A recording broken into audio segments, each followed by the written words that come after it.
Alors que ce congrès se tient à Abidjan, rappelons que l'un des objectifs prioritaires du gouvernement est de donner un nouveau visage à la ville d'Abidjan et à celle de l'intérieur du pays.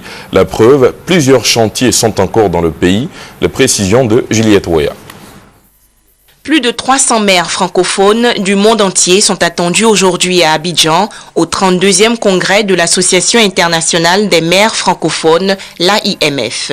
2 jours de travaux autour du thème « Dialogue interculturel et paix ». Cette rencontre sera une occasion pour la Côte d'Ivoire de se repositionner sur l'échiquier international à travers les grands travaux entamés par le gouvernement ivoirien. 3 août 2012, le chef de l'État Alassane Ouattara lance le début des travaux de l'autoroute Abidjan-Grand Bassam. D'un coût estimé à 62 milliards de francs CFA, la réalisation de cet ouvrage va durer 2 ans et demi. Le 3e pont d'Abidjan traverse la lagune ébriée sur environ 1600 mètres pour aboutir 2 km après au boulevard Giscard d'Estaing avec un échangeur moderne à 3 niveaux au carrefour de l'ancienne Bâche Bleue. Le coût du projet est estimé à 190 millions d'euros.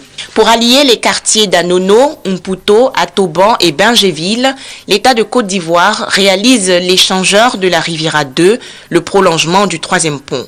D'un coût de plus de 5 milliards de francs CFA, les travaux de l'échangeur ont été lancés le 25 novembre 2011.